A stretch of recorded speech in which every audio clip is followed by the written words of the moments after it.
নমস্কাৰ সকলোকে। আজি এয়া বনালোঁ কোমল কোমল পৰঠাৰে সৈতে বাটাৰ চিকেন।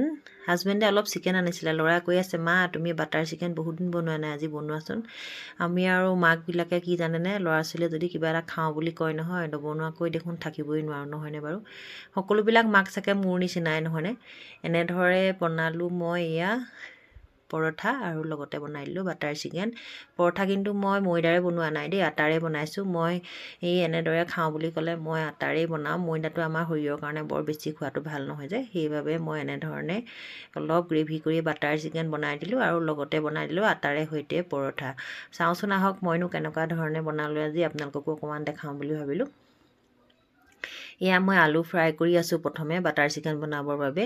আলুখিনি ফ্ৰাই কৰি ল'লে কি হয় জানেনে, আলুখিনি ফ্ৰাই কৰা বৰ ধুনীয়া গোন্ধ এটা আহে। আৰু লগতে ল'লোঁ এয়া মই চিকেনখিনি কিন্তু মই অকণমান গৰম পানীত 5 মিনিটমান সময় বইল কৰি লৈছোঁ। তাৰপাছত মই নিমখ হালধি দি এনেদৰে ভালকৈ সানি লৈছোঁ।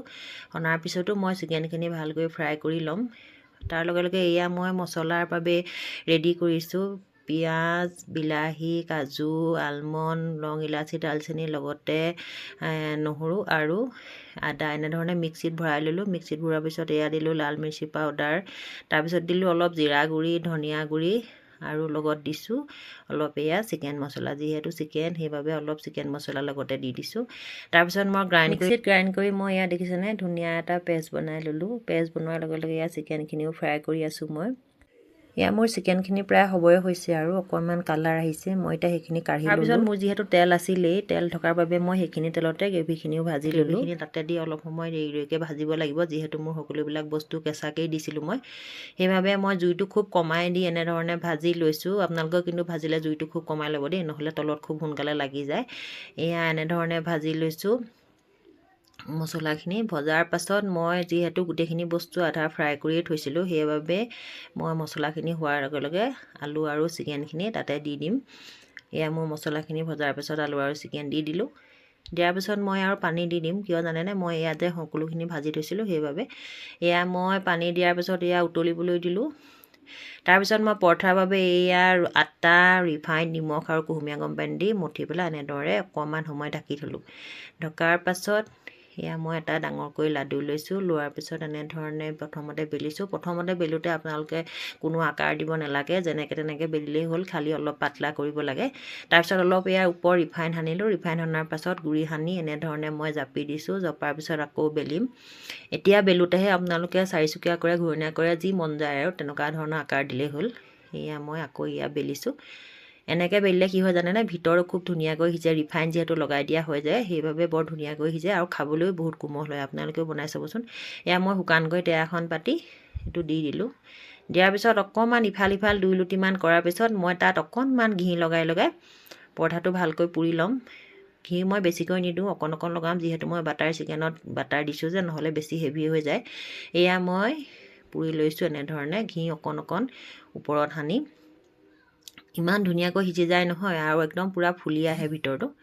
এয়া দেখিছেনে মোৰ হৈ গৈছে এটা। দ্বিতীয়টো আকৌ বেলি দেখাইছোঁ। এইটো মই অকণমান বেলেগ পদ্ধতিত বেলিছোঁ বাৰু, আপোনালোকক সেইবাবে আকৌ এটা দেখাই দিলোঁ। এয়া এনেধৰণে খুব পাতলাকৈ, যিমান পাৰে সিমান পাতলা কৰিব। পাতলাকৈ বেলিছোঁ। বেলাৰ পাছত মই তাত আকৌ আগৰ নিচিনাকৈ অকণমান ৰিফাইন সানি লৈছোঁ। সনাৰ পিছত অলপ গুড়ি ছটিয়াই লৈছোঁ। তাৰপিছত এনেধৰণে জাপনি জাপনি কৰি লৈছোঁ ৰুটিটো।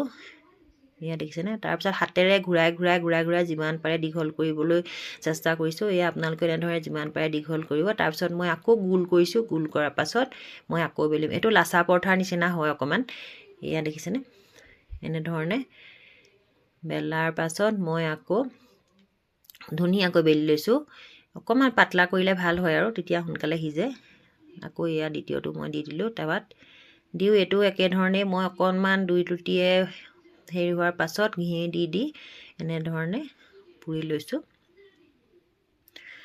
আপোনালোকক 2টা পদ্ধতিতে দেখাই দিলোঁ। যোনটো পদ্ধতিতে ভাল পায়, সহজ পায়, সেইটো পদ্ধতিৰে বেলিব পাৰে। মই অৱশ্যে 2টাতেই বেলোঁ বাৰু। কেতিয়াবা আমাৰ চবৰ কাৰণে বনাইছোঁ যে, মই অকণমান সৰহকৈ বনাব লগা হৈছে, সেইবাবে আপোনালোকক 2টা পদ্ধতিতে মই 2টাকৈ বেলি দেখাই দিলোঁ। এয়া দেখিছেনে এনেধৰণে মই অলপ ওপৰে ওপৰে ঘি দি আকৌ পুৰি লৈছোঁ। খাবৰ সময়ত গমেই নাপায় যে ময়দাৰ পৰঠা নে আটাৰ পৰঠা। ময়দাটো অৱশ্যে যদিও লিকতা হয়, আটাটো কিন্তু অকণো লিকতা নহয়। আপোনালোকে বনাই চাবচোন। আৰু কি জানে, ৰেষ্টুৰেণ্টত খোৱাতকৈ আমি এনেদৰে ঘৰতে নিজে যদি বনাই খাওঁ নহয়, বস্তুৰ পৰিমাণ কম বেছিকৈ নিজেই মনৰ ইচ্ছামতে দিব পাৰোঁ। সেইবাবে মই ঘৰতে এনেদৰে বনাই খাওঁ। ৰেষ্টুৰেণ্টতো খাব লাগে বাৰু, নোখোৱা নহয়, কিন্তু আমি ঘৰত বনাই খোৱা বস্তুটো বেছি হেল্ডি হয়। এয়া দেখিছেনে, মই ধুনীয়াকৈ এনেধৰণে খুব জুইটো কমাই দি দ্বিতীয়টো পৰঠাও পুৰি ল'লোঁ। তাৰ লগে লগে এয়া বাটাৰ চিকেনত মছলাৰ বাবে অলপ বাটাৰ দিলোঁ চিকেনত। তাৰপিছত অকণমান উতলিবলৈ দিলোঁ। ইয়াত অৱশ্যে আপোনালোকে কস্তুৰী মেথি বা ক্ৰীমো দিব পাৰে। মই অৱশ্যে নাই দিয়া বাৰু, ক্ৰীম বা কস্তুৰী মেথি নাই দিয়া। মই অকণমান ধনিয়াকৈ দি দিছোঁ এনেধৰণে ওপৰত। ৰাতি খাম যিহেতু, বেছি হেভি হৈ যায়, সেইবাবে এনেধৰণে অকণমান ধনিয়াকৈ ছটিয়াই দিছোঁ। আপোনালোকৰ ওচৰত ক্ৰীম থাকিলে দিব পাৰে বা কস্তুৰী মেথিও দিব পাৰে। মোৰ ওচৰত কস্তুৰী মেথি নাছিলে বাৰু, সেইবাবে মই এনেধৰণে কেঁচা ধনিয়াকৈ অকণমান ওপৰত দি দিছোঁ। এয়া মই অকণমান গ্ৰেভি কৰিছোঁ, বেছি জোল কৰা নাই। কিয় জানেনে, পৰঠাৰ লগত খাবলৈ জোল হ'লে বেছি ভাল নালাগে। এয়া পৰঠা ল'লোঁ 2টা, লগতে ল'লোঁ বাটাৰ চিকেন মছলা। মই এতিয়া আপোনালোকক অকণমান ছিঙি দেখাইছোঁ। দেখিছেনে ইমান কোমল হৈছে নহয়, একদম খাবলৈ বহুত ভাল হয়। এয়া দেখিছেনে, আপোনালোকে এনেধৰণে যদিহে বনাই খোৱা নাই, খাই চাবচোন, নিশ্চয় ভাল পাব বুলি মই আশা কৰিছোঁ। মই যিহেতু বনালোঁ সেইবাবে আপোনালোককো অকণমান দেখাই দিলোঁ। আজিলৈ আহিছোঁ, বাই বাই।